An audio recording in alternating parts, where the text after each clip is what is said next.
Ashamaa harka fuunee kabajamtootaa fi jaalatamtoota hordoftoota yuutuubii yaadame inda saamurii bakka hojjetanitti salaamtaan xiyya ta'uun irraa madditee isin haadha qabdu hunda keessanuu isin jaalladha ana caalaa rabbi isin haa jaalatu isin jecha har'as deebi'ee dhufee jira dhimmi har'a na fidee dhimma kaleessaati gara dhimma kiyya kaleessaatiitti taruun duratti namoonni yuutuub chaanaalii kiyyaaf haarawaa taatan yuutuub chaanaalii kiyya sabskiraayib gochuudhaan viidiyoodhaan kiyya ka'ama dura taree fi ka'ama booda dhufus bifa salphaa ta'een argachuu ni dandeessanii jechuudha.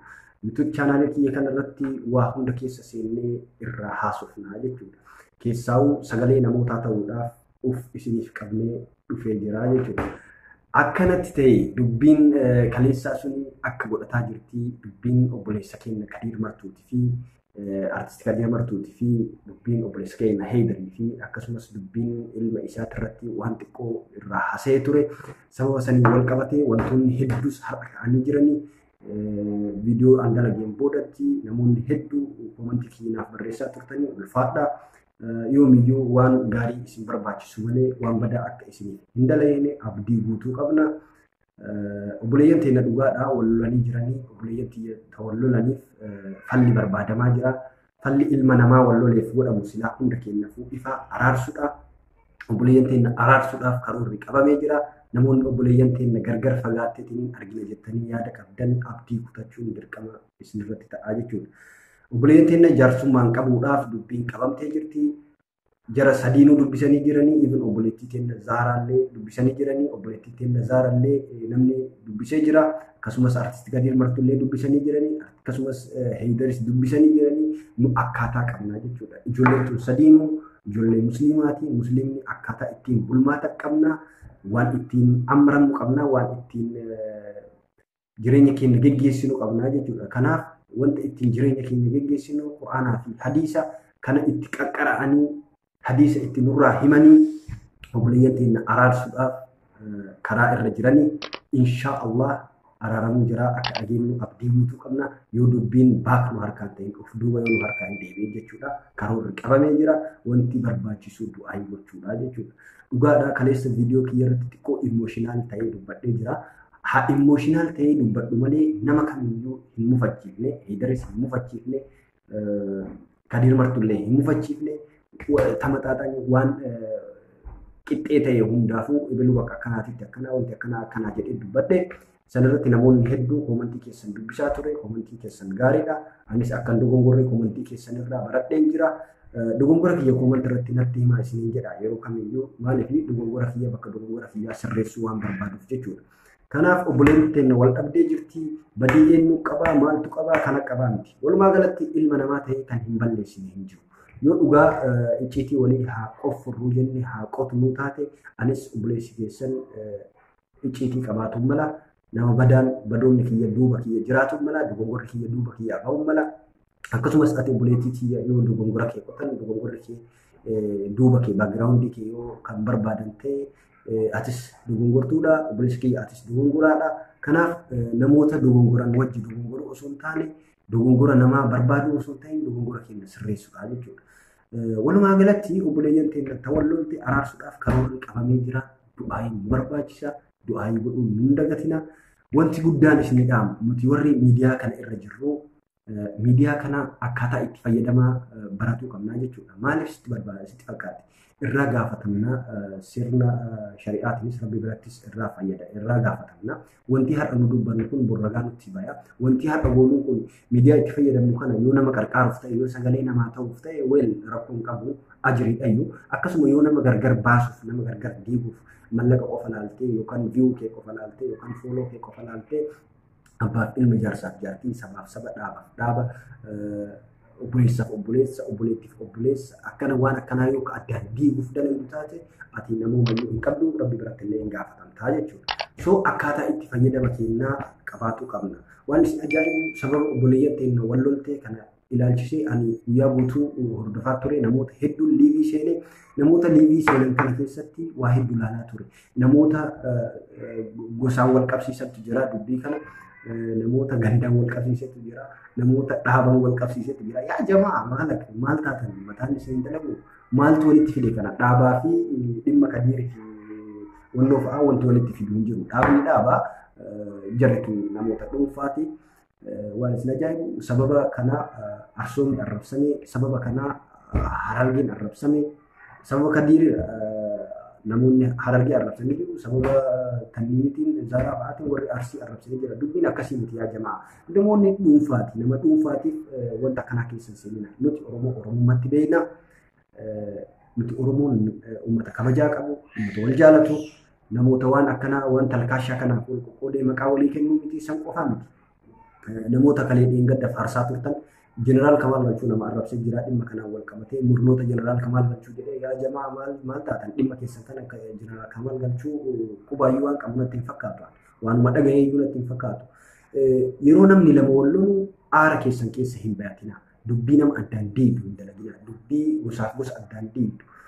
Dubbii naannoo fi naannoo addaan deebi'u waan hin taane Arsoomaa fi Harargee gargar Arsii fi Harargee gargar facaasu Jimmaaf maal adda facaasu. Najamaa Jimma keessa nama bada jira, Harargee keessa nama bada jira, Arsii keessa nama bada jira. Nuti akkanatti qabeenya. Nama gaariin Arsii kee hin qabdi, nama gaarii Harargee hin qabdi, nama gaarii Jimma hin qabdi jechuudha. Akkanatti qabeenya. Nama dhuunfaa akka dhuunfatetti eegalu akka kanaatti ati dogongortee jechuudha. Kanaaf nama badii dalagu tokko yoo argite badii isaa dogongora isaa itti himtee sirreessuudha malee sababa isaatiin maatii isaa, sababa isaatiin obboleeyyan isaa, sababa isaatiin gosa isaa, sababa isaatiin naannoo isaa dha'uun waan hin taane kun wal cabsuu ta'a jechuudha. Kuni dhiisaa kana wantoota akkanaa gurra hin kenninaa fi anis gama kiyyaan gurra hin kennuu fi nuti nama akka namummatitti kabajnaa jechuudha. Ilma namaa akka namummatitti. Anis akka namummatitti si kabaja. Wanti si jaaladhuuf na nyaachiftuu na dhugaaftuu daangaa walitti hin qabnu wanti walitti qabnu Oromummaadhaa jechuudha.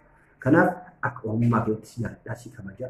Sanii dhala akhlaaqa kee wantoota ati dubbattuu ati dogongora qabaatte yaa obboleessi kee bakka kanaatti dogongora qabdaa sin jedha. Yoo ati waan gaarii irra jiraatte jabaadhu waan gaarii irra jirtaa sin jedha jechuudha. Namoota hedduu yeroo komantii kennuuf bakki akkanaa sirrii miti bakka akkanaatti xixiqqoo dogongora jira yoo dandeette dhiifamoo hojii sirreessi yoo dadhabbisaatti immoo rabbisi yaa laaffisuu jedhaan akkanatti hojii tarkaanfatuu dandeenya akkanatti hojii deemuu dandeenya jechuudha. Jarri sadiin nu haa araaraman jarri lamaan jarri sadiin nu haa araaraman malee dhimmi abbaa fi ilmaa rakkoo hin qabu. Abbaa fi ilmi eessayyuu waliin fidu. Kadir martuutii fi ilmi Kadir martuu eessayyuu waliin fidan. Maaliif jennaan achi siqii takka warra hin qabne jechuudha. Abbaa fi ilmi wal dhabaa wal lolaa ni araarama. So dhimmi Haydarii fi dhimmi Kadir martuu karaa nu qabatutti jira. Bi'iznillaahi kariim inshaallah nuti beekaa qabna, ulamaa qabna, sheeka qabna, manguddoo qabna, shabaaba dubbii fixuu danda'u qabna, shabaaba akhlaaqa gaarii qabna.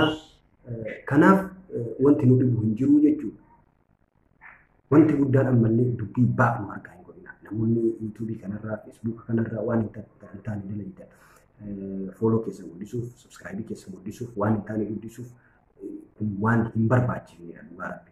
Waan gaarii yoo dalagde waan gaariidhaan guddisuu ni danda'ama. Kanaaf wantoota gaarii itti waa hojjennu nama badaa dalagee dura keessan dhaqee dubbisi. Yoo namni tokko badaa dalage eegale bakka kanaatti dogongortee badaa dalagdee jirta bakka kanaatti sirreessi jedhi keessan godhisi koomantii irratti iyyuu miti. Wanni isin dhaamu namni tokko badaa dalage koomantii irratti iyyuu miti.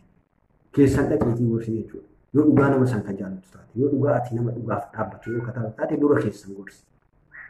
Akkasii insha Allah dubbiin ni dhumatti namoonni obboleeyyantiin gargar facaatee jettanii yaada qabaataa turtan abdii kutadha. Obboleeyyantiin eessanii waliin fidan. Kadiiris dubbifamee jira. Abdii bilisummaatis dubbifamee jira. Zaaraanis dubbifameettee jirti. Sadiinuu dubbisanii jiranii hadiisaa fi quraana qabnaa itti qaqqara'anii sheekoleen kenna hadiisa itti nurraa himanii ijoollee araarsuudhaan jechuudha. Jara araarsuudhaan jarri sadiinuu nuuf akkanaa jechuudha. Wanti isaan wal taran hin jiru. Dogongora yoo ta'e nama ta'e kan dogongora hin jiru. Ani obboleessi keessan aadamis ni dogongora ati ni dogongortaa namni hin dirre dogongora gonkumaa hin jiru. Akkanamoo akkanaan.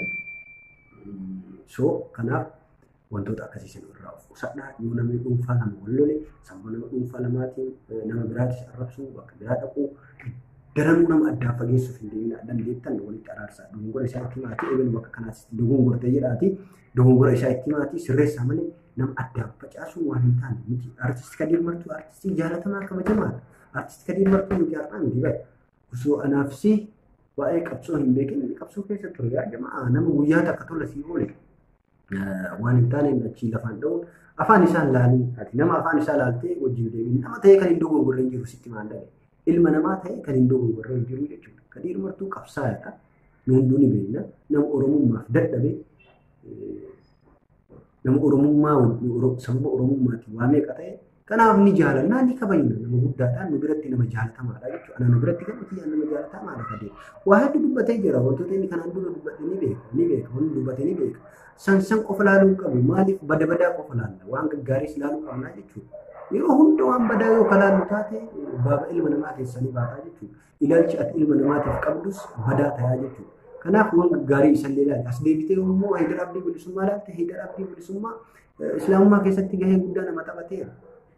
Oromummaa keessatti gahee guddaa nama taphateera. Namoota sagalee qabaniif nama sagalee ta'edha. Asoo deebitee immoo Zaaraa obboleettiin kennas namoota sagalee dhabaniif sagalee taatee jirti. Waa hedduus dalaydee jirti. Waa hedduus haasoftee jirti. So namoonni kun yoo waan gaarii dalagan waan badaa hin dalagne jechuudha yaamti. Akkuma waan gaarii dalagan waan badaas dalagan. So ilma namaati. Ilma namaa ta'ee kan hin dogongoreen jiru. Dogongora isaa ittiin malee cinaa dhaabattee dibbee hin tuminiif. Dheengadda viidiyoo dheengaddaa irratti bakki silaa hin ta'e dogongoree bakka akkanaati. Jedhee dubbadhee jira. Intarvii godhuun isaa dogongoraa miti. Wantoota silaa daa'ima gaafatamuu qabu gaafatuu qabaayyuu. Waan silaa gaafatamuu hin qabne gaafatee jedhee dubbadhe. Kana jechuun dhugaa jirtu ittiin mul'aaf jechuudha. Waan akkasiisanii hundaafuu inshaallah obboleeyyan teenya ni araaramanii akka araaraman abdii guutuu qabna. Araaramanii gammachuudhaan ni ilaala waan akka taasifame yeroo hedduu namoonni dibbeetuman ilma namaatiif handaaramatti hafanii jechuudha. Masalan cidha fudhadhu. Kan wal fuudhu nama lama kuuwwan harka dhiyaa oolatu chaw Chelsea ni galaa jechuudha. Dibbee hin tumina. Yoo namni wal dibbee hin tumina yeroonni sun ni araaramanii ati qilleensa irratti haftaa jechuudha. Ani qilleensa irratti hafaa jechuudha. Ilma namaa wallolle jettee arraba qartee hin arrabsin yookaan hin abaarin araaramuutu jira waan ta'eef. Akkasuma faallaa sanii wal jaalanne jettillee icciitii kee hunda ittiin wallolle jira waan ta'eef. So ati yeroo kamiyyuu baalaansii kee eeggatu ilma namaati. Nuti ilma namaati. Walumaa galatti yoo akkana jedhu uf nama gaarii godheetii miti. Uf nama beekaa godheetii miti. Ati nama caalaa beekaati.